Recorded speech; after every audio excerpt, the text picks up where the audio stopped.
नमस्कार दोस्तों, आप सभी का स्वागत है अपने YouTube channel learn invest and earn में। मैं हूं आपका दोस्त अमित और आज के वीडियो में कवर करेंगे इंडेक्स एनालिसिस। देखेंगे फिन निफ्टी में हमें कल के एक्सपायरी में किस तरह से ट्रेड करना चाहिए और कुछ स्टॉक्स जहां पर हमें लगता है मोमेंटम बन सकता है। सबसे पहले स्टार्ट करते हैं निफ्टी से। तो कल का वीडियो जिसने भी देखा होगा, आज बहुत ही ज़बरदस्त प्रॉफिट हुआ है। हमने अपने लेवल्स जो एक्सप्लेन किए थे एग्जैक्टली उस लेवल्स के हिसाब से मार्केट ने ट्रेड किया हुआ है और हमें बहुत अच्छा वहाँ पर प्रॉफिट होते नज़र आया है। इम्पॉर्टेंट चीज़ ये है कि आपको लेवल्स मालूम पड़ना चाहिए। आपको ये समझ में आना चाहिए कि मुझे कब एंट्री करना है, कहाँ एंट्री करना है और कौन से लेवल के बाद मुझे यहाँ पर प्रॉफिट बुकिंग करना है। हमने जो वीडियो बनाया था उस वीडियो में मैं ऑलरेडी क्लियरली कहा था कि अगर ये वाले लेवल के नीचे, सॉरी, ये अगर लेवल जो है इसके नीचे, दैट इज़ 17,800 के नीचे अगर निफ्टी फिसलना चालू करता है तो यहाँ पर आपको 17,800 के पुट में ट्रेड करना है और यहाँ पर आपको एक अच्छा खासा ट्रेड मिल सकता है। द मोमेंट यहाँ पर एक ब्रेकडाउन आया है, यहाँ पर देखो आपको एकदम, मतलब मैं कहूँगा कि 5 मिनट के अगर चार्ट में दिखाता हूँ आपको, रुकिए 1 मिनट, 5 मिनट के चार्ट में ज़्यादा इजीली समझ में आएगा आपको। ओके, सो यहाँ पर अगर आप देखोगे तो ये वाला लेवल एक बार है 17,800, ये एक बार यहाँ से मार्केट नीचे आया, एक बार इसने टेस्ट किया, ये 17,800 का मार्क है, टेस्ट करके वापस सेकेंड टाइम जब ये आ रहा था।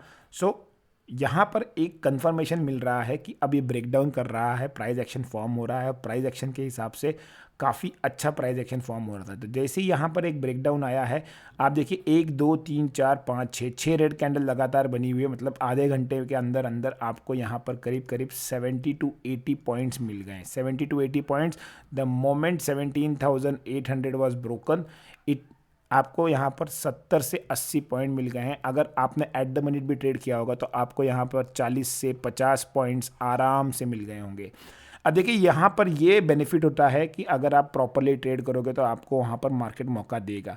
सेकेंडली, यहाँ से मार्केट ने एक बार रिवर्सल लिया, फिर ट्राई किया, एक बार यहाँ मार्केट ने ये वाला ब्रेकडाउन दिया, देखिए ये वाला एक बार ब्रेकडाउन दिया तो यहाँ पर आपको वापस से मार्केट ने 40 पॉइंट्स का निफ्टी ने फॉल दिया है, जहाँ पर हमें 20 पॉइंट्स कैप्चर करते आए थे। तो ये दो ट्रेड काफ़ी अच्छे गए हैं। उसके बाद मार्केट स्लोली स्टेडली ऊपर गया है, वही 800 के आसपास एक रेजिस्टेंस लिया है और यहाँ पर कहीं क्लोज हुआ है। अब कल के लिए सबसे इंपॉर्टेंट क्या है? कल के लिए अगर मुझे ट्रेड करना है तो मेरे लिए सबसे फर्स्ट इंपॉर्टेंट लेवल होगा 17,720। अगर ये वाला लेवल ब्रेक होता है, 15 मिनट के चार्ट पे दिखाता हूँ आपको, अगर ये लेवल ब्रेक होगा तो फिर हमें यहाँ पर एक गिरावट बढ़ते हुए नज़र आ सकती है, ये वाला लेवल। तो जब तक कल ये वाला लेवल ब्रेक नहीं होता है 17,720 का, मैं यहाँ पर सेलिंग नहीं करूँगा। अगर ये लेवल ब्रेक होता है तो मेरा जो फर्स्ट टारगेट होगा वो होगा 17,640। सो जिस हिसाब से प्राइस एक्शन बन रहा है, ये देखिए, मुझे लगता है कि अगर ये कंटिन्यू होता है नीचे की तरफ, अगर यह कहीं फ्लैट खुलता है 17,750 से लेके 720 के बीच में कुछ देर कंसिडरेट करेगा और अगर ब्रेकडाउन देगा तो यहाँ पर मैं एक बड़े क्वांटिटी में ट्रेड करूँगा। और कौन सा पुट ट्रेड करना है? 17,700 का ही पुट ट्रेड करना है हमें। यहाँ पर प्रीमियम्स आज अच्छे खासे हो गए हैं। आज विक्स अगर आप देखोगे तो ऑलमोस्ट 7% का हाइक हुआ है, बढ़ा हुआ है विक्स में। एक टाइम था जब यहाँ पर 9-9.25% के आसपास भी विक्स ऊपर चला गया था। तो 17,700 का पुट जो रहेगा इसमें मैं ट्रेड करूँगा। और अगर मुझे लगता है कि कंफर्मेशन अच्छा खासा मिल रहा है तो 17,800 का पुट भी मैं अपने वॉच लिस्ट में रखूँगा। अगर मुझे प्राइस इसकी उस टाइम ठीक ठाक लगेगी तो मैं इसमें भी ट्रेड कर सकता हूँ। डिटेल्स टेलीग्राम चैनल पे पोस्ट करता रहूँगा। अगर आप टेलीग्राम चैनल से नहीं जुड़े हैं तो डिस्क्रिप्शन बॉक्स में लिंक दी है, वहाँ पर क्लिक करके टेलीग्राम चैनल से जुड़ सकते हैं। ऊपर की तरफ क्या है, देखिए सबसे इंपॉर्टेंट चीज़ ये है कि मार्केट ऊपर जाने की कोशिश कर रहा था, लेकिन ऊपर जितनी बार भी जा रहा है मार्केट को ऊपर एक रेजिस्टेंस मिल रहा है, वो रेजिस्टेंस है 17,900। अब अगर मार्केट को जाना है ऊपर तो मार्केट ने कई बार, बुल्स ने कई बार ट्राई किया, यहाँ पर अटेम्प्ट किया, यहाँ अटेम्प्ट, फिर अटेम्प्ट, फिर अटेम्प्ट, फिर अटेम्प्ट, मल्टीपल टाइम्स अटेम्प्ट हो चुका है, लेकिन अब बायर्स जो हैं, बुल्स जो है, मार्केट को ऊपर लेके जा नहीं पा रहे हैं। यहाँ पर वो फेल होते हुए नजर आ रहे हैं। अब क्या हो रहा है कि अब धीरे धीरे करके ग्रिप आ रहा है बेयर्स का। तो मुझे लगता है मार्केट में एक बार गिरावट फिर से बेयर्स ट्राई करेंगे लाने की और इंपॉर्टेंट लेवल्स होंगे 17,720 इंटरडे के लिए, क्लोजिंग बेसिस पर अगर इंट्राडे में आपका 17,650 के नीचे अगर क्लोज होता है, 17,650 के नीचे इंट्राडे में, तो आपको बहुत जल्द 17,500 के लेवल, 17,500 आपको आते दिख सकते हैं अगर 17,650 के नीचे क्लोज होता है। तो अगर इसके नीचे क्लोज होगा तो हम लोग 500 के लिए ट्रेड करेंगे, फिर यहाँ पर एक अच्छा खासा मोटा पैसा बन सकता है। देखिए अपॉर्चुनिटी मिलेंगी आपको, ये एक ये टाइम था, यहाँ पर आपको कोई पैसा कमाने का चांस नहीं मिला। 8 तारीख, 9 तारीख, 10 तारीख आपको कोई पैसा नहीं कमाने को मिला, लेकिन यहाँ पर एक बार ब्रेकडाउन अगर आता है तो यहाँ पर आपको एक अच्छा खासा चांस मिलेगा अच्छा प्रॉफिट कमाने का। आप देखते हैं बैंक निफ्टी। बैंक निफ्टी में किस तरह का हम मोमेंटम एक्सपेक्ट कर सकते हैं कल के ट्रेडिंग सेशन के लिए। तो सबसे पहले मैं बैंक निफ्टी को यहाँ पे सिलेक्ट कर लेता हूँ। ओके, तो बैंक निफ्टी को अगर आप डेली चार्ट पे देखोगे, यहाँ पर आपको दिखाता हूँ मैं डेली चार्ट्स पे, तो बैंक निफ्टी में भी एक come on update. Okay, so bank Nifty में भी यहाँ पर देखिए एक नेगेटिव कैंडल बनी है। मैं आपसे कंटिन्यूसली कह रहा हूँ कि देखिए यहाँ पर एक बहुत ही नैरो रेंज में बैंक निफ्टी और निफ्टी दोनों ट्रेड कर रहे थे, और जिस भी तरफ ब्रेकआउट या ब्रेकडाउन होगा आपको एक अच्छा खासा मोमेंटम मिल सकता है। मेरा इनफैक्ट जो थंबनेल था परसों के वीडियो का जो मैंने आज के लिए पोस्ट किया था, उसमें मैंने क्लियरली लिखा हुआ था, कल मैंने पोस्ट किया था, उसमें क्लियरली लिखा था कि यहाँ पर एक ब्रेकआउट बड़ा मोमेंटम आ सकता है।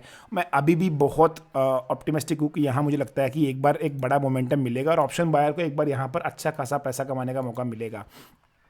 आज बैंक निफ्टी में ट्रेड करने का मैंने पर्सनली ट्रेड नहीं किया, लेकिन यहाँ पर एक बहुत अच्छा ट्रेड था। मैंने आज निफ्टी और फिर निफ्टी में ही ज़्यादा क्वांटिटी में ट्रेड किया हुआ है, लेकिन इंपॉर्टेंट चीज़ ये थी कि हमने जो प्लान किया था उस हिसाब से बैंक निफ्टी ने भी हमें यहाँ पर पैसा दिया है। इंपॉर्टेंट चीज़ क्या थी कि हमने कहा था ये वाले लेवल के नीचे अगर बैंक निफ्टी आता है तो हम यहाँ पर ट्रेड करेंगे, और ये वाला जो लेवल है वो था 41,300 के नीचे अगर आता है तो यहाँ पर हम लोग एक बार ट्रेड लेंगे।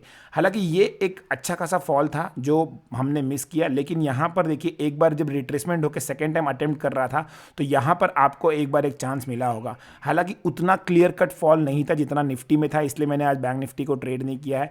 यहाँ पर देखिए एक बार क्लियर कर देता हूँ। यहाँ पर एक बार हमने जब यहाँ पर एक लाइन मार्क की थी 41,300 की, एक बार यहाँ पर फॉल आया, रिट्रेस हुआ, फिर एक बार रिट्रेस हुआ। सेकंड अटेम्प्ट में, ये वाले अटेम्प्ट में थोड़ा सा पैसा बना लोगों का, लेकिन उसके बाद बैंक निफ्टी एक साइडवेज जाके थोड़ा सा नीचे क्लोज हुआ है। लेकिन जैसे मैंने कहा कि बैंक निफ्टी में आज उतना क्लियर दिख नहीं रहा था ट्रेड करने के लिए, इसीलिए आज इसको मैंने अवॉइड किया है। लेकिन कल के ट्रेडिंग सेशन के लिए मुझे लगता है कि बैंक निफ्टी में सबसे इंपॉर्टेंट होने वाला है 41,200। 41,200 के नीचे अगर बैंक निफ्टी निकलता है, क्योंकि जिस हिसाब से प्राइस एक्शन बन रहा है ये देखिए, मुझे लगता है कि एक बार डाउनफॉल आ सकता है। जैसे ही ये 41,200 को ब्रेक करेगा, 41,200 का ही हम लोग पुट एट द मनी वाला पुट ट्रेड करेंगे। हमारा फर्स्ट टारगेट होगा 41,000 तक मुझे लगता है कि ये फ्लो में जा सकता है और यहाँ पर आपको एक अच्छा खासा प्रॉफिट मिल सकता है।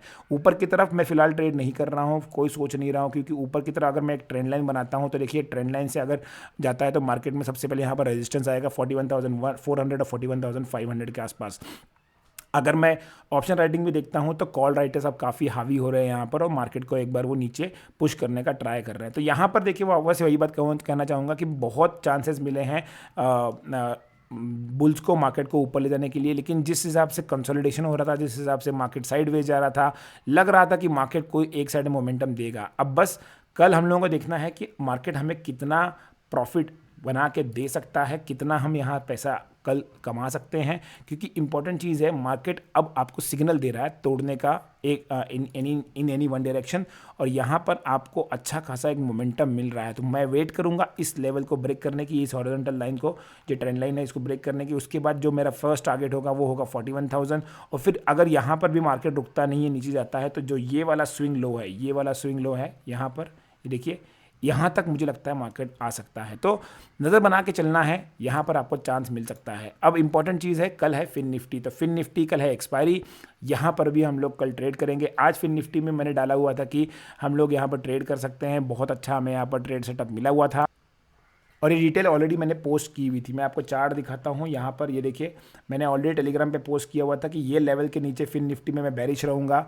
हमने जब ये पोस्ट किया था तो हम लोग कुछ इस लेवल के आसपास फिन निफ्टी ट्रेड कर रहा था। यहाँ पर हमने कहा था कि इसके नीचे एक बार जाएगा तो, और यहाँ पर जैसे ही एक ब्रेकडाउन आया है, मैंने 18,500 के पुट में, इन द मनी वाले पुट में यहाँ पर ट्रेड किया है जब मार्केट चल रहा था 18,400, और यहाँ से देखिए 400 से लेके 350 340 तक 330 तक गया हुआ है। तो 60 पॉइंट्स का मूवमेंट जो एक साथ आया है यहाँ पर पुट में मुझे बहुत अच्छा प्रॉफिट हुआ है।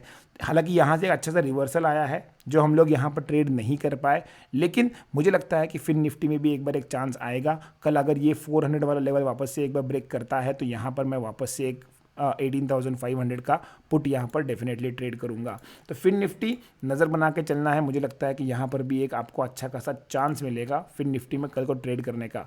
अगर आज के जो लोज़ हैं 350 के जो ये लोज़ हैं आज के, अगर ये कल ब्रेक होते हैं, कल अगर 400 के नीचे खुलता है कहीं यहाँ पर मार्केट ऐसे कंसोलिडेट करता है करीबन 12 साढ़े 12 बजे तक, और अगर फिर उसके बाद एक ब्रेकडाउन आता है फिन निफ्टी में तो ये बहुत तेज़ी से जाएगा। फिर मुझे लगता है कि ये वाले लोज़ हैं 240 250 वाले, ये आपको 100 पॉइंट बहुत झटके में दे देगा। फिर निफ्टी ट्रेड करना है तो मैं हमेशा कहता हूँ कौन से स्टॉक्स देखने हैं, HDFC ट्विंस, आपको HDFC ट्विंस देखने हैं, और आपको देखने हैं बजाज ट्विंस, बजाज फाइनेंस और बजाज फिनसर्व, और आपको देखना है ICICI बैंक। ये अगर आप देखोगे तो आपको फिन निफ्टी में ट्रेड करने में बड़ा आसान हो जाएगा। अब देखते हैं स्टॉक्स जो हमने शॉर्टलिस्ट किया है आज के ट्रेडिंग सेशन के लिए। तो आज में हमने सिलेक्ट किया हुआ है सिप्ला, और हिंडाल्को के पोजीशन में ऑलरेडी कैरी कर रहा हूँ, मैंने कल भी कहा था, और जिन्होंने ट्रेड नहीं लिया है वो लोग के लिए भी एक अच्छा सेटअप बन रहा है। पहले एक्सप्लेन करता हूँ सिप्ला को। तो सिप्ला को अगर आप डेली चार्ट्स पे देखोगे तो यहाँ पर देखिए सिप्ला में एक प्राइस एक्शन बन रहा था और कंसोलिडेशन कंटिन्यूसली यहीं आ रहा है। मुझे लगता है कि ये कि ब्रेकडाउन के बाद बहुत ज़ोर से जाएगा। सिमिलर केस हमने डॉक्टर रेड्डीज डीवीज लैब में दिखाया था और उसके बाद बहुत तगड़ा प्रॉफिट हुआ था। मुझे लगता है 1015 के नीचे अगर निकलता है तो 1003 और 990 के आपके छोटे टारगेट हो गए इंट्राडे के, लेकिन अगर इसके नीचे क्लोज करता है, ये जो ट्रेंड लाइन है इसके नीचे क्लोज करता है 1010 1000 के आसपास अगर क्लोज करता है तो आप सिप्ला में फिर एक बहुत बड़ी गिरावट देख सकते हो पोजिशनल बेसिस के ऊपर। तो यहाँ पर 1015 के नीचे सेल करना है, 1003 और 980 के दो टारगेट्स के लिए 1022 का एक छोटा सा हमें आप स्टॉप लॉस लगाना है। जो दूसरा स्टॉक हमने शॉर्टलिस्ट किया हुआ है वो है हिंडाल्को, जो हमने कल भी रेकमेंड किया था कि 430 के नीचे आता है तो सेल करना है 425, 420 और 412 के लेवल्स के लिए, क्योंकि यहाँ पर देखिए प्राइस एक्शन जो है वो बहुत अच्छा बना हुआ था। मार्केट ऑलमोस्ट गिर रहा था, यहाँ पर एक बार रिट्रेस हुआ है, अब वापस फ्रेश सेलिंग आ गई है, तो फ्रेश सेलर्स यहाँ पर आएंगे। जो लोग 430 के आसपास एंटर नहीं कर पाए हैं, 425 is a level where you can enter. 425 के बाद मुझे लगता है कि ये एक बार आपको 400 तक के लेवल्स दिखा सकता है। मेटल सेक्टर वीक लग रहा है, रिजल्ट जो आ रहे हैं मेटल सेक्टर के वो भी प्रॉमिसिंग नहीं लग रहे हैं, तो यहाँ पर आपको एक अच्छी खासी गिरावट नजर आ सकती है। अभी मैंने आपसे कहा था कि डीवीज लैब में हमने एक बार ट्रेड किया था और हमें बहुत अच्छा प्रॉफिट मिला था, क्योंकि वहाँ पर जो पैटर्न बना था सिमिलर काइंड ऑफ पैटर्न जो है वो बन रहा है आपका सिप्ला में। तो आपको दिखाना चाहूँगा कि डीवीज में हम लोगों ने क्या डिस्कस किया था। यहाँ पर देखिए डीवीज में भी ना वही हो रहा था कि कंसोलिडेशन और कंटिन्यूसली कंसोलिडेशन हो रहा था कई दिनों तक, और फिर एक बार जब यहाँ पर ब्रेकडाउन आया, यहाँ पर हमने एक बार सेल के लिए रेकमेंड किया था जब ये कैंडल आ रही थी। यहाँ भी हमने एक दो बार किया था लेकिन ब्रेकडाउन आया नहीं था, लेकिन यहाँ पर जब हमने रेकमेंड किया उसके बाद एक सेल की कैंडल आई और उसके सेल का एक अपॉर्चुनिटी बना, और उसके बाद जो कैंडल बनी है देखिए बहुत तेज़ी से आई है। अभी भी मुझे लगता है कि डीवीज लैब में फर्दर गिरावट आ सकती है, लेकिन कब आएगी, जब ये वाले लोज ब्रेक होंगे, क्योंकि तब आपका प्रॉपर एक प्राइस एक्शन फॉर्म होगा। मार्केट ने गिरा, थोड़ा कंसोलिडेशन हुआ और फिर अगर गिरना चालू करेगा तो यहाँ पर भी एक अच्छा खासा ट्रेड बन सकता है। देखिए जस्ट फॉर योर इन्फॉर्मेशन, आपको कुछ अगर सीखने को मिल रहा है तो मुझे बहुत अच्छा लगेगा इसमें से। अगर ये था हमारा आज का वीडियो, अगर आपको वीडियो पसंद आया है तो लाइक कीजिए, चैनल को शेयर कीजिए, चैनल को सब्सक्राइब कीजिए और अपने वैल्यूएबल कमेंट्स देना मत भूलिए। Thanks for watching the video. Keep learning, keep investing and keep earning.